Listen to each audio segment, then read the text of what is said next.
माता लक्ष्मी ने यह महत्वपूर्ण प्रश्न पूछा कि कुछ स्त्रियों का गला क्यों गिर जाता है और कौन सी स्त्री निसंतान रहती है। यह प्रश्न न केवल व्यक्तिगत जीवन के लिए बल्कि समाज के लिए भी बहुत महत्वपूर्ण है। भगवान विष्णु ने इन विषयों पर माता लक्ष्मी के साथ गहराई से चर्चा की। इस कथा का उद्देश्य मानव जाति के कल्याण के लिए ज्ञान देना है, ताकि हम सब मिलकर अपने जीवन को बेहतर बना सकें। इस कथा में एक धनवान सेठ की पुत्री रूपवती का विवाह दर्शाया गया है और उसकी सास के लालच ने कहानी को और भी रोचक बना दिया है। यह कहानी हमें पापों और उनके परिणामों को समझने का एक अनमोल अवसर देती है। रूपवती का गर्भावस्था का समय उसके लिए आराम और खुशी का होना चाहिए था, लेकिन उसकी सास ने उसे काम करने के लिए मजबूर किया। यह चुनौती रूपवती के लिए बहुत कठिनाई लेकर आई, लेकिन इसने उसे और मजबूत भी बनाया।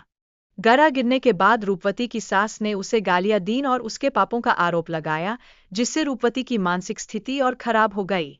ऐसे समय में परिवार का समर्थन बहुत जरूरी होता है। दूसरी बार गर्भवती होने पर भी रूपवती की सास का संदेह बरकरार रहा, जिससे रूपवती में आत्मविश्वास की कमी आई। यह हमें याद दिलाता है कि हमेशा एक दूसरे को विश्वास और समर्थन देना कितना महत्वपूर्ण है।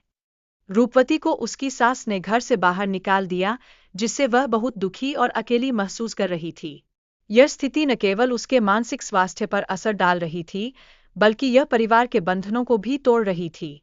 साधु महाराज ने रूपवती को पुत्र प्राप्ति के लिए कुछ महत्वपूर्ण नियम बताए हैं, जिन्हें ध्यानपूर्वक पालन करना आवश्यक है। ये नियम न केवल गर्भवती महिलाओं के लिए बल्कि हर परिवार के लिए प्रेरणादायक है। साधु महाराज ने बताया कि पति पत्नी के संबंधों का समय और प्रकार संतान के गुणों को प्रभावित करता है।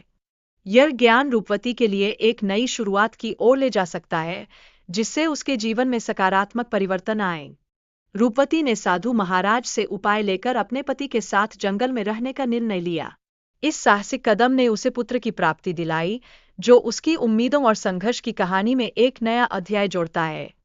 उसकी सास ने भी धनवान बनने के लिए जंगल जाने की योजना बनाई, लेकिन उसकी दुष्टता का परिणाम एक शेर के रूप में सामने आया। यह हमें समझाता है कि हमारे कर्मों का परिणाम हमेशा हमारे सामने आता है। भगवान विष्णु ने बताया कि लड़ाई झगड़ा करने वाली स्त्रियों को पुत्र की प्राप्ति नहीं होती, जबकि सम्मान देने से उनका भाग्य खुलता है। यह सिखाता है कि प्रेम और सम्मान से हम अपने और अपने परिवार के जीवन को कैसे संवार सकते हैं।